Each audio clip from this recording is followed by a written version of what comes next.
As I stood on stage at the Assembly Hall in East Worthing, I think it was 5 o'clock in the morning on June the 9th, I'm stood there and I'm just focused on this light on the opposite side of the room. There's cameras in front of me. There's a load of Tories there staring at me. And I was just totally focused on what the returning officer was about to say. Because they'd sort of given us a clue of the result before we went up, but I hadn't actually heard it because there's so many people crowded round. And I hadn't slept for 4 days, and I probably didn't have a clue what was going on at that point. But then the returning officer just read out, Sophie Cook, Labour Party, 20,882 votes. 5 weeks earlier, when I was selected to be the candidate there, no one gave us a hope and house chance. No one gave the Labour Party a chance in the country, let alone in East Worthing and Shoreham. Only 2 years earlier, we'd only got 9,000 votes. And my very first conversation with the CLP was, we're not actually going to run much of a campaign, we're going to send everything to Hove. And I thought, I'm not here just to make up the numbers. I'm here to win this. And I managed to gather a team around me that were absolutely amazing. And they believed. And I don't know if any of you know Attila the stockbroker. Well, Attila's got a certain view about politics. And he came along to the very first public meeting that I did. And he said to me afterwards, because we've become quite good friends, he said, I went on to the meeting to see what blank, blank, blank, blank, blank, blank idiot they parachuted in it to get something on their CV. And then I saw you speak and I went, oh my God, we've got a proper candidate who actually believes in socialist ideals, who actually wants to stand up and fight for this. We didn't have any resources. We didn't have any people. Most of our people were either going to Hove or Kemptown, depending on which side of the party they stand. So we had a core team of 20 people or so. We had a total budget of £2,000. So we didn't even manage to do mailings to everyone. We didn't manage to knock on every door. I think we must have knocked on like 5% of the doors in the constituency. To this day, I'm still getting people accosting me at street fairs going, do you know where Salting is yet?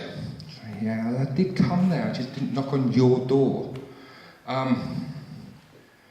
But right away, I realised that we had to try and be creative because we didn't have the resources. We couldn't do mail drops to every single household. We couldn't go and knock on every single door.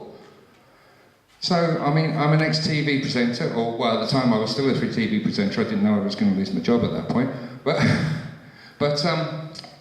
So I thought, well, we've got to be creative here. So I started producing videos. And every single video that I produced during the campaign had at least 10,000 views. 2 years previously, we'd only got 9,000 votes.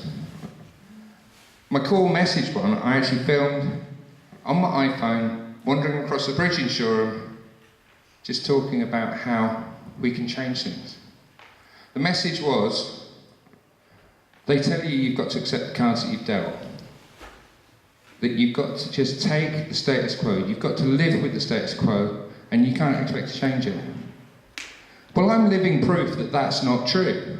I was taught that in my entire life. And when I came out as transgender 2 years ago, I went, you know what, I'm not going to accept the cards I'm dealt anymore, I'm going to stand up and make my own reality. And this video said how I believe that if we all stood together, if we all had faith, if we all worked, if we all believed that we could change the world, we can. That video had over 20,000 views over a 5-week period. We did Facebook advertising because it was the only way we were going to hit the numbers of people that we had to in a very short space of time. And all of that was paid for by a crowdfunding thing that we set up. We raised, I think, £320 on crowdfunding.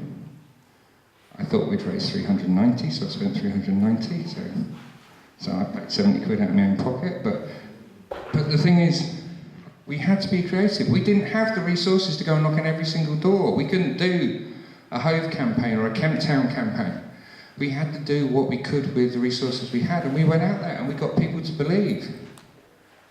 And at the end of the day, 20,882 people believed. And the great thing is that whilst the press made a massive thing about my gender identity, the electorate didn't. Not once during the campaign did anyone on the streets, at hustings, knocking on doors, mention my gender identity once. And for me, that's the great thing.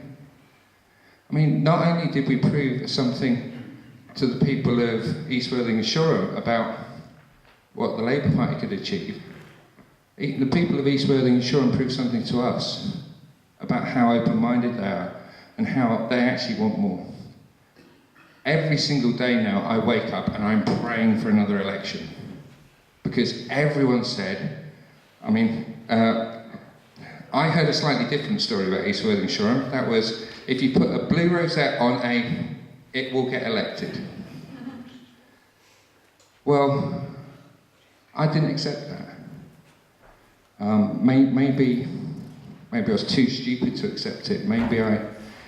Because I hadn't lived there my entire life, I hadn't had a lifetime of having that rammed down my throat. But we broke that idea. Tim Loughton got 25,000 votes. We got nearly 21,000. 22,000 people still didn't vote because there's no point, the Tories always win. Well, that will never happen again. If we had an election tomorrow, I know we'd win it. At the start of the campaign, we had the Lib Dems saying they were the tactical vote, despite coming fourth 2 years earlier behind UKIP. I did challenge them on that, and they came up with some stats that sort of took a very tiny sampling of something that happened in the county elections, and then just twisted it and sort of... They got 1/10 of our vote. They lost their deposit. They can't come up with that lie again. So, for me, the big lessons out of the election were resources aren't limitless. If you haven't got the resources, you've got to find other ways of doing it. And we did. And we did it with a tiny team of people and with a tiny amount of money. But with lots of belief and lots of hard work. And 21st century skills, social media, video, Facebook advertising, all these things that the Tories will pump millions of pounds into, we did it just with enthusiasm and belief and integrity. So that's my message. When the money isn't there, you've got to find other ways. When the people aren't there, you've got to find other ways. But all you've got to do is you've got to have belief. And if you have belief, and if you keep fighting, you can change it. And I said at a CLP meeting over my way recently, I said, this will never ever be a safe seat again until we make it a safe Labour seat. So that's my message. We just got to keep fighting.